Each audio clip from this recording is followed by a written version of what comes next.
Hello everyone, स्वागत है आपका यूट्यूब चैनल ऑनलाइन एजुकेशन में। मैं असिस्टेंट प्रोफेसर प्रवीण ठाकुर आज जिस विषय को लेकर आप लोगों के बीच उपस्थित हूँ वो है बीए तृतीय वर्ष के जो स्किल एनहांसमेंट के छात्र है, विद्यार्थी है, जिनको पुस्तक लगी है democratic awareness through legal literacy. उसका जो एक टॉपिक है गिरफ्तारी क्या है, जो है गिरफ्तारी क्या है, ज़मानत क्या है और खोज और पकड़ क्या है, इसके बारे में मैं आज आपके साथ जो है विचार साझा करूंगा। यदि आप चैनल पर नए हैं तो चैनल को ज़रूर सब्सक्राइब करें और साथ ही बेल आइकन को प्रेस करें। इसके अलावा यदि आपको इस सब्जेक्ट की democratic awareness through legal literacy या conflict of peace building political science की अगर वीडियोस आपने देखनी है तो आप चैनल पर जाकर वीडियोस देख सकते हैं और वीडियो के लिंक डिस्क्रिप्शन में जाकर भी आप उनके लिंक वहाँ से देख सकते हैं। तो चलिए शुरू करते हैं। गिरफ्तारी क्या है और एक व्यक्ति को जो है कब गिरफ्तार किया जा सकता है, हम जो है अरेस्ट, एक व्यक्ति को कब जो है पुलिस द्वारा गिरफ्तार किया जा सकता है, किन मामलों में उसे गिरफ्तार किया जा सकता है। जब पुलिस किसी व्यक्ति को अरेस्ट करती है तो उसको जो है ज़मानत जो है कब मिल सकती है, ज़मानत जो है बेल उसको कब मिल सकती है, ज़मानत का क्या अर्थ है, इसके बारे में हम समझने का प्रयास करेंगे। और किसी व्यक्ति की जो है खोज, धरपकड़, उसको पकड़ना, व्यक्ति को जो है किसी आपराधिक मामले के संदर्भ में, इस सब के बारे में हम लोग पढ़ेंगे। तो सबसे पहले शुरू करते हैं गिरफ्तारी से। गिरफ्तारी जो है जब कोई व्यक्ति जो है जुर्म करता है, जब कोई व्यक्ति अपराध को अंजाम देता है, चाहे वो जो है क्रिमिनल क्राइम हो, चाहे उसमें चोरी हो, हत्या से संबंधित हो या किसी का जो है किसी को जो है चोट पहुंचाने की कोशिश करना हो, तो जब व्यक्ति को गिरफ्तार किया जाता है, कौन सी जो है सीआरपीसी के कौन से अध्याय में बताया गया है, तो कहते हैं कि क्रिमिनल प्रोसीजर जो कोड है,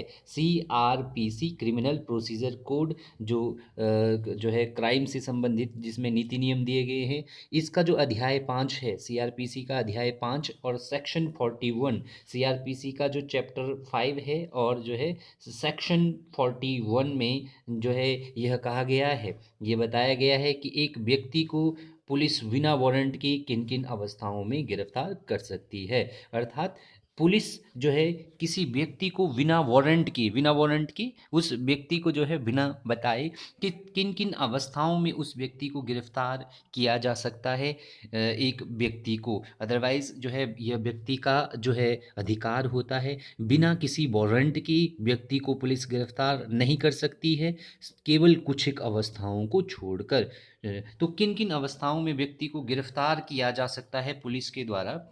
ये बताया गया है सीआरपीसी के अध्याय 5 और सेक्शन 41 में, कि व्यक्ति को पुलिस जो है किन किन जो है अवस्थाओं में, किन किन जो है सिचुएशन में गिरफ्तार कर सकती है। इसमें कहा गया है, सेक्शन जो है 41 में कहा गया है कि गिरफ्तारी जो है आपराधिक मामलों में, या वो गिरफ्तारी जो है दंडनीय हो या अदंडनीय मामलों में हो, दोनों ही प्रकार के मामलों में जो है गिरफ्तारी की जा सकती है। अगर मामला जो है दंड देने के लिए है, या चाहे वो क्रिमिनल मैटर है, चाहे वो जो है मैटर, चाहे वो अपराध जो है दंडनीय है या दंडनीय है, चाहे वो क्रिमिनल है, चाहे वो जो है सिविल मैटर है, तो सिविल या क्रिमिनल मैटर में जो है पुलिस जो है कौन सी अवस्थाओं में, दोनों अवस्थाओं में जो है गिरफ्तार कर सकती है, बिना वारंट की उस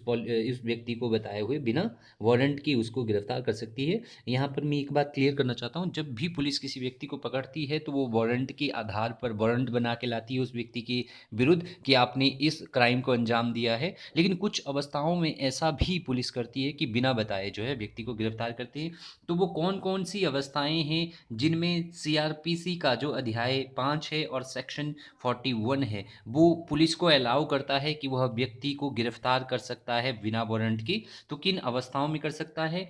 पुलिस जो है किसी व्यक्ति को बिना वारंट की, किस अवस्था में गिरफ्तार कर सकता है? पहली अवस्था है कि यदि किसी व्यक्ति का पूर्व में अपराध से संबंध रहा हो, उदाहरण के लिए जिस जेल में जो वह व्यक्ति है और उस जेल का जो रिकॉर्ड है, उस रिकॉर्ड में वह व्यक्ति ने पहले भी किसी एक अपराध को अंजाम दिया है, यदि किसी ऐसे व्यक्ति का जो है उस पर फिर से शंका जाहिर की जाती है उसने कि किसी अपराध को अंजाम दिया है, तो उस व्यक्ति को जो है बिना किसी वारंट के पुलिस गिरफ्तार कर सकती है। यदि किसी व्यक्ति को पूर्व में अपराध के संबंध में जो है उसका अपराध के साथ जो है उस व्यक्ति का संबंध रहा है और पुलिस को विश्वास जानकारी मिली हो, तो इस अवस्था में पुलिस उस व्यक्ति को बिना वारंट के गिरफ्तार कर सकती है। अर्थात यदि कोई मान लो जो है राम नाम का व्यक्ति है, उसका संबंध जो है पहले भी आपराधिक घटनाओं से रहा है, अब जो उस मोहल्ले में नई आपराधिक घटना हुई है, पुलिस को यह विश्वस्त जानकारी है कि उस आपराधिक घटना में राम का जो है हाथ है, तो पुलिस जो है इस अवस्था में बिना वारंट के राम को गिरफ्तार कर सकती है। तो एक अवस्था यह है जब बिना वारंट के पुलिस जो है व्यक्ति को, अगर उसका अपराध में पहले संबंध रहा हो तो उसको गिरफ्तार कर सकती है। दूसरी अवस्था में पुलिस कब जो है किस व्यक्ति को बिना वारंट के गिरफ्तार कर सकती है, यदि किसी व्यक्ति को भगौड़ा करार दे दिया गया हो, अर्थात यदि कोई व्यक्ति जो है जेल जो है तोड़कर भागा है, जेल से भागा है, उसको जो है भगौड़ा करार दे दिया गया है। यदि उदाहरण के लिए राम ने कोई क्राइम किया था, राम ने कोई मर्डर किया था, उसको जेल हुई, वो जेल से भाग गया, या वह कोई जो है क्राइम करने के बाद जो है भाग गया, तो उसको भगौड़ा करार दिया गया हो, तो यदि कोई ऐसा व्यक्ति जो है पुलिस को लगता है कि वह वापिस है या उसको जो है पकड़ा गया है, तो उस व्यक्ति को बिना किसी वारंट के गिरफ्तार किया जा सकता है।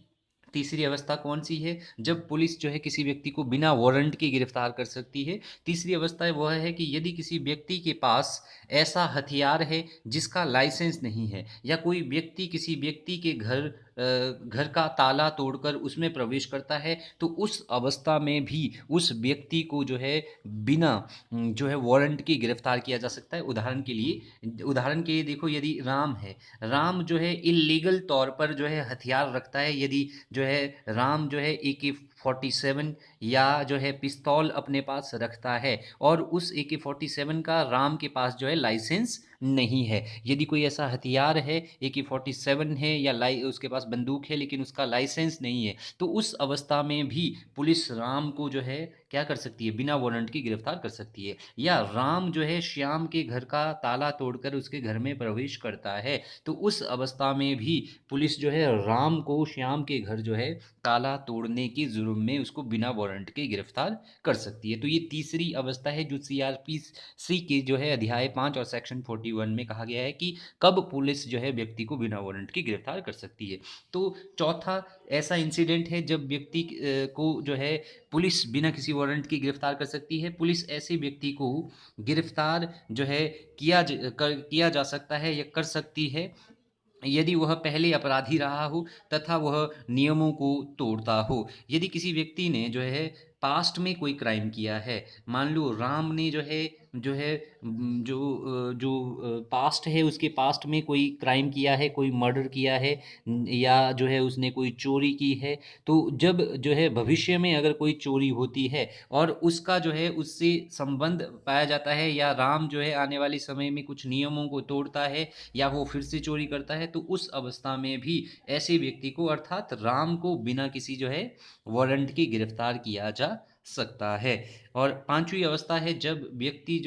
जब पुलिस जो है किसी व्यक्ति को बिना किसी वारंट के गिरफ्तार कर सकती है। वो कौन सी अवस्था है,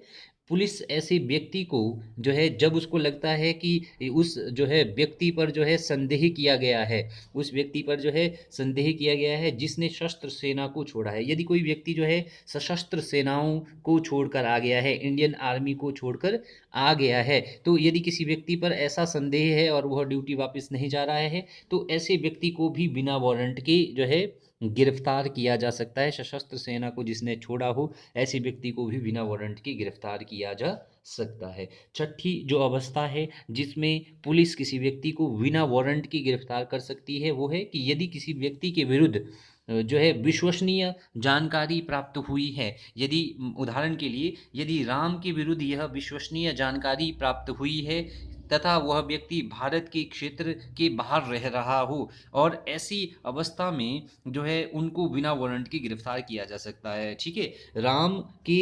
राम ने कोई क्राइम किया था लेकिन वो भारत के क्षेत्र से बाहर रह रहा है, अर्थात वह जो है नेपाल में रह रहा है भारत के क्षेत्र से बाहर। तो ऐसी अवस्था में जो है भारत की जो पुलिस है, इंडियन पुलिस जो है नेपाल में जाकर जो है उस व्यक्ति को गिरफ्तार कर सकती है बिना वारंट के। उसके लिए कि कोई वारंट ले जाने की ज़रूरत नहीं है, क्योंकि राम ने जो है पास्ट में कोई क्राइम किया था, उसको क्राइम करने के बाद वह नेपाल भाग गया, तो जो है पुलिस वाले जो है उसको नेपाल में जाकर पकड़ सकते हैं। तो इन अवस्थाओं में, ये जो अवस्थाएँ मैंने बताई, इन अवस्थाओं में एक व्यक्ति को गिरफ्तार किया जा सकता है। जब व्यक्ति जुर्म करेगा, जब व्यक्ति क्राइम करेगा, चाहे वो सिविल क्राइम हो, चाहे वो क्रिमिनल क्राइम हो, चाहे वो लड़ाई झगड़ा हो, या जो है किसी संपत्ति का झगड़ा हो, या इसके अलावा जो है मारपीट का झगड़ा हो, या किसी व्यक्ति को जान से मारने का झगड़ा हो, तो उनके संबंध में पुलिस इन अवस्थाओं में किसी व्यक्ति को बिना वारंट के गिरफ्तार कर सकती है। अर्थात पुलिस को किसी भी वारंट की आवश्यकता नहीं होती। अदरवाइज अगर एक साधारण नागरिक को अगर उसका संबंध जो है किसी भी प्रकार के अपराध से नहीं है, उस व्यक्ति को बिना वारंट के गिरफ्तार नहीं किया जा सकता। ठीक है, अब जो है आते हैं, यदि जब किसी व्यक्ति को जो है पुलिस द्वारा पकड़ लिया गया है, यदि किसी व्यक्ति को पुलिस द्वारा अरेस्ट किया गया है, तो उसको जो है ज़मानत, उसको जो है बेल, अर्थात कुछ एक शर्तों के आधार पर उसको जो है बेल क्या होती है, ज़मानत क्या होती है। जैसे आपने उदाहरण देखा होगा, जब भी जो है किसी व्यक्ति को जो है पुलिस हिरासत में भेजा जाता है, तो उनके वकील जो है बेल के लिए अप्लाई कर देते हैं, और ताकि उनको जो है छूट मिले। ठीक है, तो ज़मानत किन किन अवस्थाओं में जो है होती है, किसी व्यक्ति की को बेल किन किन अवस्थाओं में मिलती है, जो उसने क्राइम किया होता है, तो उन जो क्राइम, जो जुर्म उसने किए हैं, जो अपराध उसने किए हैं, उन अपराधों की जो है स्वरूप के आधार पर, उनके नेचर के आधार पर जो है ज़मानत किस प्रकार मिलती है। तो ज़मानत से अभिप्राय क्या है? ज़मानत से अभिप्राय या बेल से अभिप्राय यह है कि अपराध से संबंधित मामलों में जब व्यक्ति को गिरफ्तार किया जाता है, अर्थात जब जो है उदाहरण के लिए राम को गिरफ्तार किया गया, जो है किसके लिए, जो है मारपीट और झगड़े के संदर्भ में, उन्होंने जो है किसी व्यक्ति को बहुत बुरी तरीके से मार पीट दिया। ठीक है, उससे संबंधित जब व्यक्ति को, राम को गिरफ्तार किया गया, तो कुछ मामलों में, अर्थात अगर वो मामला जो है ज़्यादा संजीदा नहीं है, तो कुछ मामलों में व्यक्ति को ज़मानत मिलती है। एक व्यक्ति को ज़मानत पर तभी छोड़ा जा सकता है जब वह व्यक्ति जो है ज़मानती मामलों के अधीन आता है। अर्थात अगर उसके द्वारा, अगर राम के द्वारा किया गया जो जुर्म है, अगर राम के द्वारा किया गया क्राइम है, अगर यह जो है ज़मानती मामलों की श्रेणी में आता है, अर्थात अगर उन मामलों में जो है ज़मानत दी जा सकती है, उसको बेल पर छोड़ा जा सकता हो, उसको रिमांड पर ना भेजा जाता हो, ना भेजा जाना हो, तो अगर वो मैटर ऐसे उसमें आता है, तो उस मैटर में जो है उस व्यक्ति को ज़मानत दी जा सकती है। तो किन-किन अवस्थाओं में एक व्यक्ति को जो है ज़मानत दी जा सकती है? ज़मानत के विषय में अपराधों को जो है 2 भागों में बाँटा गया है, अर्थात ज़मानत के आधार पर जो विषय है, सिविल और क्रिमिनल मैटर है, जिनमें जो है ज़मानत दी जाएगी या नहीं दी जाएगी, ये 2 प्रकार से विभाजित किया जाता है। एक आते हैं ज़मानती मामले, दूसरे आते हैं गैर ज़मानती मामले। अर्थात ज़मानती मामले मीन्स जिन जो है मामलों में ज़मानत दी जा सकती है। गैर ज़मानती मामले वे मामले हैं जिन, अगर कोई व्यक्ति उन जो है जुर्म को करता है, अगर कोई व्यक्ति उन जुर्म को करता है, तो उन जो है उन जुर्मों में, उन अपराधों में व्यक्ति को ज़मानत नहीं दी जाएगी। तो सबसे पहले समझते हैं ज़मानती मामले। कौन-कौन से मामले ऐसे हैं, कौन-कौन से जुर्म ऐसे हैं जब व्यक्ति उन क्राइम को करता है, उन क्राइम को करने के बाद उस व्यक्ति को जो है बेल मिल सकती है, उसको ज़मानत मिल सकती है। तो कहते हैं कि ज़मानती मामले में आसानी से ज़मानत मिल जाती है, अर्थात यदि वह जो उन्होंने क्राइम किया है, ये राम ने जो जुर्म किया है, यदि वो उस जुर्म का नेचर, उस जुर्म का स्वरूप, उस अपराध का स्वरूप अगर ज़मानत वाला है, तो उसमें ज़मानत मिल सकती है। तो ज़मानत जो है पुलिस स्टेशन में बैठे हुए जो है सर्वोच्च अधिकारी द्वारा दी जाती है। तो उदाहरण के लिए मान लो, जो राम है, राम जो है आता है, राम ने जो क्राइम किया है वो आता है पुलिस स्टेशन देहरा के अंतर्गत। जहाँ पर राम ने क्राइम किया है, वो जो जगह है वो आती है देहरा पुलिस स्टेशन के अंतर्गत। तो अगर राम के द्वारा किया गया जुर्म, अगर वह ज़मानत देने लायक है, सीआरपीसी के तहत अगर वह जुर्म देने की, अगर वह जो है ज़मानत देने के लायक है, तो देहरा पुलिस स्टेशन का जो एसएचओ होगा, एसएचओ होगा या जो वहाँ पर हेड होगा, उसके पास यह अधिकार है कि वह उस व्यक्ति को ज़मानत पर छोड़ सकता है, उस व्यक्ति को वह ज़मानत पर छोड़ सकता है। पहला जो है मैटर यह है ज़मानती मामलों में, कि इस अवस्था में ज़मानत मिल सकती है। दूसरा जो अवस्था है या दूसरी जो कंडीशन है जिस आधार पर व्यक्ति को ज़मानत दी जा सकती है। जब व्यक्ति को जो है ज़मानत दी जा रही हो तो व्यक्ति को लिखित रूप में दिया जाना चाहिए। तो दूसरा मामला क्या है, जब भी किसी व्यक्ति को बेल पर छोड़ा जाता है, उदाहरण के लिए राम को जो है उसके क्राइम के संदर्भ में राम ने कोई जुर्म किया था, राम ने जो जुर्म किया था वो ज़मानत देने लायक था, तो जब राम को ज़मानत दी जाएगी तो वह लिखित तौर पर दी जानी चाहिए कि इस व्यक्ति को जो है ज़मानत पर छोड़ा जा रहा है। उच्च न्यायालय, सेशन कोर्ट और कोई भी व्यक्ति को ज़मानत जो है पर ले सकता है। अर्थात उच्च न्यायालय, सेशन कोर्ट जो है कोई भी व्यक्ति को ज़मानत दे सकता है। जो हाई कोर्ट है प्रत्येक जो है प्रदेश में हाई कोर्ट स्थापित किया है, या सेशन कोर्ट जो डिस्ट्रिक्ट से निचली लेवल पर जो कोर्ट बनाए होते हैं जिनको हम सबऑर्डिनेट कोर्ट कहते हैं या सेशन कोर्ट कहते हैं, तो ये कोर्ट भी जो है ज़मानत दे सकते हैं। चौथी अवस्था है, एक व्यक्ति को ज़मानत पर तभी छोड़ा जाएगा जब वह ज़मानती मामलों की श्रेणी में आता है, अर्थात उसके द्वारा किया गया अपराध जो है ज़मानत की श्रेणी में आता है। तो यदि राम के द्वारा किया गया जो अपराध है, राम ने जिस क्राइम को अंजाम दिया है,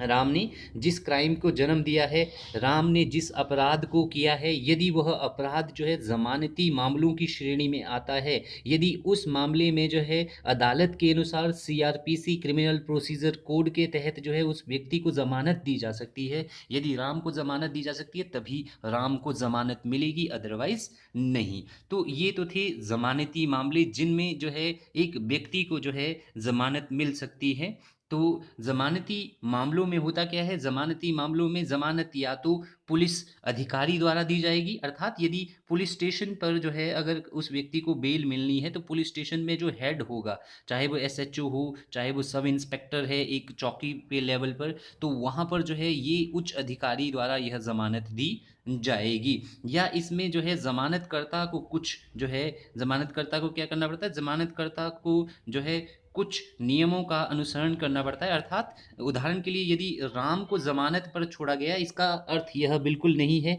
कि राम बिल्कुल फ्री हो गया है उस क्राइम से, बल्कि जब वह बेल पर चला गया तो उस व्यक्ति को कुछ एक नियमों का, उसको कुछ एक जो है नियमों का पालन करना पड़ेगा। वो नियम क्या है, जैसे जब व्यक्ति बेल पर होगा, जब व्यक्ति जो है ज़मानत पर छूटेगा, तो जब व्यक्ति ज़मानत पर छूटेगा तो वह जो है दूसरे देश नहीं जा सकता है। जब व्यक्ति ज़मानत पर होगा वह दूसरे देश नहीं जाएगा और उसके लिए जो है रिस्ट्रिक्शन होती है कि वो दूसरे देश नहीं जा पाएगा। तो जब जो है उसको नियमों का अनुसरण करना पड़ता है, ये विषय जो है सिविल विषयों से संबंधित होते हैं। अर्थात जब भी कोई व्यक्ति ज़मानत पर छोड़ा जाता है, चाहे वो पुलिस स्टेशन से हो या कोर्ट से छोड़ा गया हो या दूसरे, उसको कुछ एक नियमों का अनुसरण करना पड़ता है, उसको कुछ एक नियमों को फॉलो करना पड़ता है जो कोर्ट द्वारा उसको बोले गए हो कि दूसरे देश नहीं जाना है या आप जो है फिर से जो है क्राइम नहीं करेंगे। तो गैर ज़मानती मामले कौन से मामले हैं, अर्थात जिन मामलों में जो है ज़मानत नहीं दी जाती है उन मामलों को गैर ज़मानती मामले कहा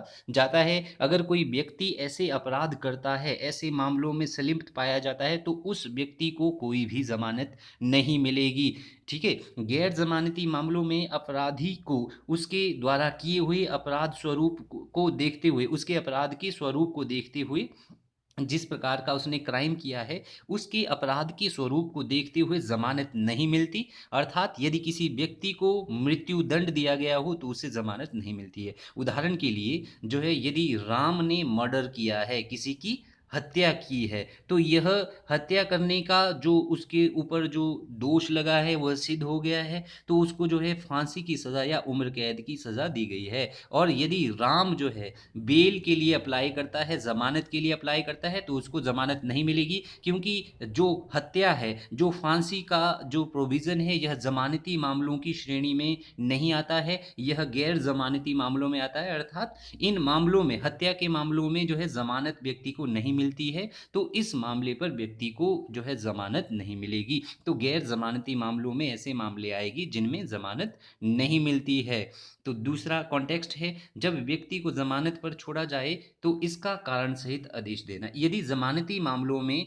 किसी व्यक्ति को जो है ज़मानत पर छोड़ा जा रहा है पुलिस स्टेशन द्वारा या कोर्ट के द्वारा, तो जब भी किसी व्यक्ति को ज़मानत पर छोड़ा जाएगा तो उसे कोर्ट के द्वारा जो है आदेश के तहत फिर से हिरासत में लिया जा सकता है। अर्थात यदि किसी व्यक्ति को ज़मानत पर छोड़ा गया है, तो अगर फिर से कोर्ट आदेश देता है उसको गिरफ्तार करने का, तो उसको फिर से गिरफ्तार किया जा सकता है। और जब उसको फिर से ज़मानत दी जाए, तो इसका आदेश लिखित रूप में होना चाहिए। यदि किसी व्यक्ति को पहले जो है गिरफ्तार किया गया था, लेकिन कोर्ट ने उसको ज़मानत पर छोड़ दिया है, लेकिन जो है फिर से जो है कोर्ट जो है उस व्यक्ति को गिरफ्तार कर सकता है। अगर तब जो है दूसरी बार जो है व्यक्ति को फिर से ज़मानत मिलती है, तो ऐसी ज़मानत जो है उसको लिखित तौर पर दी जानी चाहिए कि आपको अब ज़मानत पर छोड़ा जा रहा है, ठीक है? और जब भी जो है ज़मानत की जाती है, ज़मानत की याचिका की जाती है या ज़मानत की अपील की जाती है, चाहे वो कोर्ट में हो, चाहे पुलिस स्टेशन में हो, तो उस पर जो है हमेशा तुरंत निर्णय दिया जाता है। ज़मानत की अर्जी पर जब भी ज़मानत की अर्जी दी जाती है, उस पर तुरंत निर्णय किया जाना चाहिए और इसे लंबे समय तक पेंडिंग नहीं रखा जाना चाहिए। अर्थात जब भी कोई व्यक्ति जो है ज़मानत के लिए अर्जी करता है, ज़मानती मामलों में ही ज़मानत जो है बेल की जा सकती है। तो जब कोई व्यक्ति ऐसी जो है अर्जी करता है, तो ये ज़्यादा लंबे समय तक पेंडिंग नहीं रखनी चाहिए। सेक्शन 437 में भी पुलिस अधिकारी को यह जो है अधिकारी को आदेश देता है कि एक अपराधी को गैर ज़मानती मामलों में कुछ शर्तों के आधार पर जो है कुछ शर्तों के आधार पर ज़मानत मिलनी चाहिए, ठीक है? तो सेक्शन जो 437 है सीआरपीसी का, वो कहता है कि एक पुलिस ऑफिसर जो है, वह जो है गैर ज़मानती मामलों में जिनमें ज़मानत दी जा सकती है, यदि कोई व्यक्ति ऐसा क्राइम करता है जो गैर ज़मानती मामलों में आता है, तो इस अवस्था में वह उस व्यक्ति को ज़मानत पर छोड़ सकता है, लेकिन कुछ एक शर्तों के साथ उस व्यक्ति को कहेंगे कि आपको इन शर्तों का पालन करना पड़ेगा। अब ज़मानत रद्द करने के प्रावधान क्या-क्या है? अर्थात ज़मानत को किन-किन अवस्थाओं में रद्द किया जा सकता है? कौन ज़मानत को रद्द कर सकता है? एक अपराधी की ज़मानत तब रद्द कर दी जाती है, अगर अपराधी वह अपराध फिर से कर देता है। उदाहरण के लिए, राम ने जो अपराध किया था, राम ने जो क्राइम किया था, उस अपराध में जो है अदालत ने उसको एक बार जो है बेल दे दी थी, लेकिन राम ने फिर से वही क्राइम कर दिया। बेल पर जाने के बाद राम ने फिर से वही क्राइम कर दिया, तो दूसरी बार जो है अदालत ने जब उसको दोषी पाया, तो उस जो है राम नामक व्यक्ति को फिर से जो है ज़मानत नहीं मिलेगी। तो ज़मानत को रद्द करने का प्रावधान भी है, यदि व्यक्ति फिर से वही क्राइम करता है, तो उसको ज़मानत नहीं मिलेगी। एक है अग्रिम ज़मानत। तो अग्रिम ज़मानत क्या होती है? अभी व्यक्ति को गिरफ्तार नहीं किया होता है, उससे पहले ही वह जो है ज़मानत के लिए अप्लाई कर देता है, तो अग्रिम ज़मानत मिलनी चाहिए या नहीं, इस बात का निर्णय जो है कानून के आधार पर किया जाता है। व्यक्ति जिसने अपराध किया हो, अग्रिम ज़मानत उसको मिल सकती है, यदि न्यायालय मामले की जो है पुष्टि कर दी तथा अपराध की प्रकृति के आधार पर और दंड की कठोरता के आधार पर अग्रिम ज़मानत का निर्णय किया जाता है। यदि किसी व्यक्ति ने कोई अपराध किया है, उदाहरण के लिए राम ने कोई अपराध किया है, यदि जो है उसकी अपराध की प्रकृति के आधार पर, उसके क्राइम की स्वरूप के आधार पर यदि कोर्ट जो है राम को जो है क्या दे देता है, अग्रिम ज़मानत दे देता है और दंड की कठोरता के आधार पर ही व्यक्ति को अग्रिम ज़मानत मिलेगी। अगर उसके द्वारा किया गया दंड जो है कठोर नेचर का नहीं है, यदि वह जो है नॉर्मल नेचर का है, तो तब उस व्यक्ति को अग्रिम ज़मानत दी जा सकती है। तो ये था ज़मानत एक व्यक्ति को कौन-कौन से जो है संदर्भ में मिल सकती है। अब है खोज और पकड़। एक व्यक्ति को जब जो है उसका जो है सर्च अभियान चलाया जाता है, ऑपरेशन सर्च चलाया जाता है व्यक्ति को खोजने के लिए, उसको पकड़ने के लिए, तो व्यक्ति की सर्च और जो खोज और पकड़ है, तलाशी जब एक व्यक्ति की ली जाती है, उस समय क्या-क्या सावधानियाँ बरतनी चाहिए और जब व्यक्ति से जो है वस्तुएँ ज़ब्त की जाती है, तो ज़ब्ती करते वक़्त, सीज़र करते वक़्त क्या-क्या सावधानियाँ बरतनी चाहिए, अब इसके बारे में थोड़ी-सी बात करते हैं। तो कहते हैं तलाशी और ज़ब्ती से संबंधित भी विभिन्न प्रकार के प्रावधान किए गए, अर्थात जब किसी व्यक्ति को गिरफ्तार किया जाता है और उसकी तलाशी ली जाती है और उससे वस्तुएं ज़ब्त की जाती है जो उसके पास हो, चाहे वो चोरी से संबंधित हो या दूसरी वस्तुएं हो, तो जब एक व्यक्ति को गिरफ्तार किया जाता है, तो उसकी तलाशी, जब उस व्यक्ति की, मान लो राम को गिरफ्तार किया, तो पुलिस स्टेशन में जो है जब उसकी तलाशी ली जाएगी या उससे संबंधित जो है स्थान या राम का जो घर है जहाँ उसका स्थान है, अगर उसकी तलाशी ली जाती है, तो तलाशी जब ली जाती है, तो वस्तुओं को जो है ज़ब्त कर लिया जाता है। अर्थात राम ने कोई चोरी की थी, जब उसकी तलाशी की गई, उसके पास जो चीज़ें मिली वो भी ज़ब्त कर ली गई और राम के घर पर, राम का जहाँ पर रहता है, जिस स्थान पर रहता है, वहाँ पर तलाशी के दौरान जितनी भी वस्तुएँ मिली हैं, उन वस्तुओं को ज़ब्त कर लिया जाता है। परंतु तलाशी और ज़ब्ती के समय कुछ बातों का ध्यान जो है रखना चाहिए, अर्थात जो व्यक्ति जो है तलाशी ले रहा है, जो पुलिस वाला तलाशी ले रहा है, उसको जो है कुछ बातों का ध्यान रखना चाहिए जब वह तलाशी ले रहा हो अपराधी की और वस्तुओं को ज़ब्त कर रहा हो, उनकी जो है वस्तुओं को ज़ब्त कर रहा, तो पुलिस वालों को क्या-क्या ध्यान रखना चाहिए उसमें? पहले उसमें जो ध्यान रखना चाहिए, जब वारंट के अंतर्गत अपराधी को गिरफ्तार किया गया हो या किया जाता है, तो इस संबंध में ज़मानत का प्रावधान नहीं है। अर्थात यदि किसी व्यक्ति को वारंट के आधार पर गिरफ्तार किया गया है, इट मीन्स जो है अगर उस व्यक्ति को वारंट के आधार पर गिरफ्तार किया गया है, तो उसका अपराध का नेचर जो है बहुत गंभीर है, तो इस मामले में उसको ज़मानत का प्रावधान नहीं है, वो ज़मानत के लिए अप्लाई नहीं कर सकता है, बेल के लिए अप्लाई नहीं कर सकता है। दूसरा है, जब किसी व्यक्ति को गिरफ्तार किया जाता है, तो उस व्यक्ति के पहनावे के अतिरिक्त सभी वस्तुओं को ज़ब्त कर लिया जाता है। उदाहरण के लिए, राम ने जब जुर्म किया था, राम ने कोई क्राइम किया, तो जब वह पुलिस स्टेशन ले जाया गया राम को, तो पुलिस स्टेशन में उसके पास जितनी भी वस्तुएं थी उस समय उसके साथ, चाहे वो उसकी घड़ी हो, चाहे वो उसका फ़ोन हो, चाहे वो जो है रिंग हो, चाहे वो पैसा हो, चाहे वो डॉक्यूमेंट हो, वो सारे के सारे जब्त कर लिए जाते हैं। सिर्फ राम के पास उसके पहने हुए कपड़े ही रहते हैं, बाकी सब चीज़ें जो है पुलिस वालों द्वारा जब्त कर ली जाएगी। तीसरा जो इसमें व्यवस्था है, जब जो है ज़मानत की जाए, सॉरी, जब्त किया जाएगा चीज़ों को, इन जब्त की गई वस्तुओं की पुलिस उसको एक रसीद देगी। अर्थात जब जो है पुलिस जो है राम से वस्तुओं को जब्त कर लेगी, चाहे वो घड़ी हो, चाहे वो उसका वॉलेट हो, चाहे वो चेन हो, चाहे वो उसके पास और अन्य डॉक्यूमेंट हो, तो उन सभी डॉक्यूमेंट की एक रसीद, रिसिप्ट ज़रूर जो है उसको पुलिस देगी कि ये वस्तुएं आपसे जो है जब्त कर ली गई है। ठीक है। अब जो अगला पॉइंट है वो है कि जब किसी महिला अपराधी की तलाशी लेनी, मान लो कोई महिला है, उसका नाम जो है, महिला का नाम गीता है, गीता ने कोई अपराध किया था, तो उसके संदर्भ में उसको गिरफ्तार किया है और अब जो है गीता की तलाशी लेनी है, अर्थात उसकी वस्तुओं को जब्त करना है। तो उसके संदर्भ में प्रावधान यह है कि तलाशी सिर्फ जो है जो है फीमेल कांस्टेबल ही लेगी। यदि कोई जो है फीमेल ने, महिला ने क्राइम किया है, तो उसको महिला द्वारा ही जो है उसकी जब्ती और तलाशी, उसका जो है सर्च अभियान की, अर्थात उसकी जो वस्तुओं को सर्च किया जाएगा या उस व्यक्ति की, उस महिला की तलाशी केवल और केवल महिला कांस्टेबल के द्वारा ली जाएगी। और जो है शालीनता का उस वक्त जो है उस महिला को ध्यान रखना चाहिए। यदि जो है सीता की तलाशी जो है पुलिस कांस्टेबल गीता द्वारा ली जा रही है, तो गीता जो पुलिस कांस्टेबल है उसको जो है पूरा ध्यान रखना पड़ेगा शालीनता का, कि जब वह सीता की जो है वस्तुओं को जो है जब्त कर रही है, तो गीता जो पुलिस कांस्टेबल है उसको जो है पूरा ध्यान रखना पड़ेगा तलाशी के समय, कि वो शालीनता से जो है उसको जो है अच्छे से तलाश करे और उसकी वस्तुओं को वो जो है जब्त करे और उसके साथ दुर्व्यवहार ना करे। अगला जो पॉइंट है वो है, अपराधी की तलाशी से पूर्व जो है तलाशकर्ता को स्वयं तलाशी देनी पड़ती है। अर्थात जो व्यक्ति जो है अपराधी की, मान लो राम अपराधी है, राम जो है क्या है, राम जो है क्राइम करने वाला है, और जो है श्याम जो है पुलिस वाला है, श्याम क्या है, पुलिस वाला है। तो जब जो है ये पुलिस वाला श्याम जब राम की तलाशी लेगा, तो श्याम को पहले अपनी जो है क्या देनी पड़ेगी, श्याम को पहले अपनी वस्तुएं दिखानी पड़ेगी जो है उसकी तलाशी लेने से पहले, कि मेरे पास ये चीज़ें हैं। ठीक है। क्योंकि अपराधी को ऐसा ना लगे,